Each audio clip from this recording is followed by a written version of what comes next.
Salut ami footeux, j'espère que tu vas bien.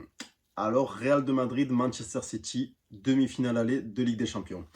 Alors on s'attendait à un grand, voire très grand match de Champions League comme on l'avait vécu l'an passé. Voilà, déjà la double confrontation de la passée, c'était vraiment quelque chose d'énorme et d'excitant. J'en ai presque des frissons quand j'en parle, c'est pas des conneries. Du coup voilà, non, c'était plutôt un match, je vais pas dire fermé, mais quand même presque fermé, dans le sens où il n'y a pas eu tant d'occasions que ça, si tu regardes, à part de nombreux tirs de loin. Voilà, la plupart des occasions, en première mi-temps notamment, c'était des tirs de loin. Euh, du coup, là, avec bon, une légère domination des Citizens quand même, une légère domination des Citizens, mais pas énorme cette domination à Bernabeu de Manchester City. Et puis, il y a eu finalement ce but de Vinicius un peu contre le cours du jeu, après une belle percée d'Eduardo Camavinga. D'ailleurs, Eduardo Camavinga a fait un superbe match, malgré une erreur sur laquelle je reviendrai tout à l'heure. Mais voilà, Eduardo Camavinga prend une certaine dimension au Real de Madrid et à ce poste de latéral. Donc il fait une superbe percée, il donne un ballon à Vinicius qui fait encore quelque chose d'exceptionnel, une frappe. C'est pas souvent ce style de but auquel il nous a habitués. Mais il fait une frappe extraordinaire à l'entrée de la surface. Elle est placée un peu intérieur du pied comme ça. Là. Enfin, moi, j'ai beaucoup aimé ce but et je ne l'ai pas vu arriver. Et puis voilà, donc Vinicius, quand même, c'est quelqu'un qui, depuis le début de la saison, est remarquable. Alors c'est vrai que moi, quand je parle du Real de Madrid, comme je l'ai souvent dit, je mets souvent en avant Karim Benzema ou d'autres joueurs comme Modric ou quoi, mais je parle pas assez de Vinicius et quelqu'un me l'a fait remarquer, un ami à moi, et du coup je trouve qu'il a pas tort parce que la saison que fait Vinicius elle est exceptionnelle. Parce qu'avant Vinicius, moi il m'énervait en fait, il m'énervait au début qu'il arrivait à Madrid, il m'insupportait. Et là depuis un an et demi, 2 ans, voire c'est un super joueur. Il faut vraiment souligner tout ce qu'il fait. Tout ce qu'il fait avec le Real Madrid cette saison. Voilà. Du coup, après, donc, deuxième mi-temps, ça redémarre un peu pareil avec des frappes de loin encore. Donc voilà, c'est pour ça que je te dis que le match est un peu fermé quand même. Il y a eu la frappe de Benzema, il y a eu la frappe de Karim Benzema qui m'a beaucoup fait penser à la frappe qu'il avait fait il y a 9 ans auparavant face à Manuel Neuer en quart de finale du Mondial 2014. C'était un peu pareil, il est sur le côté là, il s'excentre dans la surface côté gauche, frappe pied gauche et puis voilà, dévié je crois que c'est Ederson qui l'a dévié ou c'est le poteau, je sais plus. Et voilà quoi, non, sinon ouais, pas grand chose à signaler. Voilà, moi le match je l'ai vécu, déjà j'étais fatigué, mais bon j'ai quand même essayé de bien regarder. Et je l'ai vécu d'une manière un peu. J'ai pas été déçu.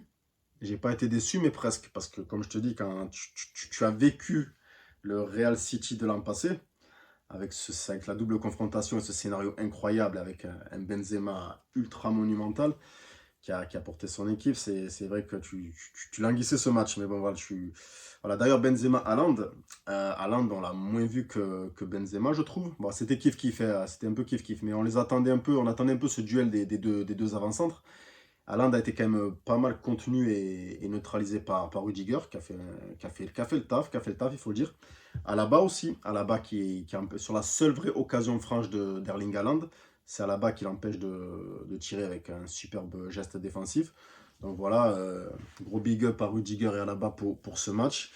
Et voilà, quoi. Après, on repart sur des tirs de loin, encore. Le match c'était ça, on fait des frappes de loin, d'où tu vois que quelque part, c'était quand même un peu fermé. Et puis, il y a eu cette mauvaise relance de Kamavinga. Donc, c'est sur ça que je voulais revenir, parce que c'est dommage pour lui par rapport au match qu'il a fait et à ce qu'il fait depuis quelques mois au Real de Madrid. Voilà, mauvaise relance de Kamavinga. City récupère le ballon, pressing de Rodri, je crois, et après Gundogan qui la donne à De Bruyne. Et De Bruyne, voilà, l'excellent Kevin De Bruyne, parce que bon, vu que je parle pas souvent de City, je peux pas souvent parler de De Bruyne, mais Kevin De Bruyne,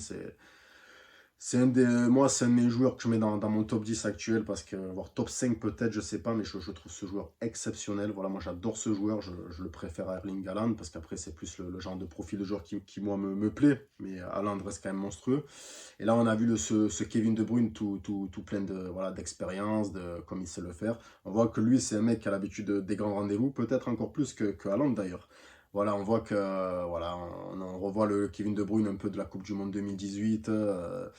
Cette année-là, avec City, il est très fort aussi. Mais comme on est focus sur Erling Haaland, on oublie de parler De Bruyne. Mais moi, je trouve vraiment au même niveau, mais dans un autre registre, bien évidemment. Puis voilà, il frappe, il met encore une superbe frappe et ça fait un partout. Donc ça fait un partout et ça casse un peu les bonbons pour moi qui suis supporter madrilène. Mais voilà, City a. Surtout que Madrid était dans un temps fort à ce moment-là, parce que bon, la première mi-temps, comme on l'a vu, c'était City qui a une légère domination et Madrid qui s'est créé l'occasion pour marquer par Vinicius. Et en deuxième mi-temps, c'est un peu l'inverse. Là, Madrid quand même dominait son sujet, je trouvais. Et puis voilà, il y a une occasion de Bruyne et ça fait un partout. Donc c'est le foot, c'est ça qui est beau dans le foot. C'est pas maintenant que tu vas me dire, ouais, il méritait l'un ou l'autre ou quoi. C'est le foot, il y a plein, on en a vu dans l'histoire du football. Moi, je pense aux France-Bulgarie du 17 novembre 93. Là.